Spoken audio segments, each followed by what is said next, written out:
I'm back at this again, all right? And I'm driving. My cousin Heather let me know that I'm driving. She said I'm crazy. I'm gonna wreck, but I'm sorry. I do most of my thinking while I'm driving. So as I'm driving, I'm just driving around, and it's a beautiful day out. I'm just coming from my son's soccer game. He played awesome. He's really starting to get the gist of it. It's cool to watch. He's gonna be a better athlete than I am. I can already see it than I ever was.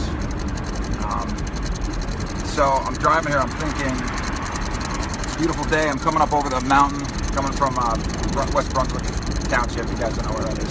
Some people do. So I'm driving, and I'm coming through Port Clinton here, and I'm looking around. I'm listening to this song, everything's perfect. And I had a little bit of a epiphany, maybe. I don't know, I have them all the time. That's why I talk so much. I think a lot. What I realize is, like, God doesn't, the signs of God are all around.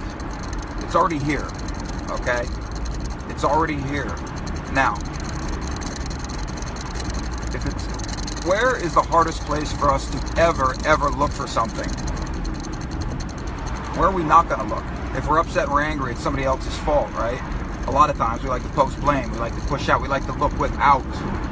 We look without of ourselves, right? And all the mystics and all the greats always say it always comes back to you. You want to find out what's going on, you got to go inside. It's a hard, treacherous path. A lot of people don't like to go inside. And I'm just sitting here thinking, what better way to control an enemy if you can control the enemy from inside their own body? Is that not the perfect weapon?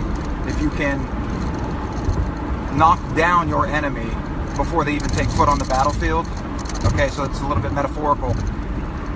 How does the devil, whatever you want to call it, the dark force, the evil force, how does it attack us? It comes at us deceitfully, deceptively, fearfully. If we can keep ourselves, if the devil can use our own mind, which in the Bible it says is that's where he's going to infiltrate. If the devil can infiltrate our mind and cause us to not even get started in our quest towards being a better person and growing, being stronger, being a better version of what you are. And if I'm scaring people off talking about God and spirituality, it's just think about good and bad, the yin and the yang. It's there. One cannot be without the other, right? So that dark force is going to pull us down. What if it could come inside and just pulls you down through your thoughts and your fears? And that's where the thoughts come from, the ego. If you guys look up the ego, there's some, if you read up on the ego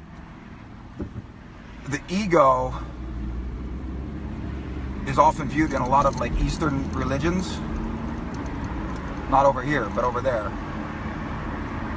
as evil. It pushes you around, it drives you to do things. It's where all your fear is. It's where everything is that directs you away from becoming whole, becoming a spiritual being. The spirit and the ego conflict head to head all the time. They're always fighting. So think about it. You have to overcome yourself to find yourself, to be better.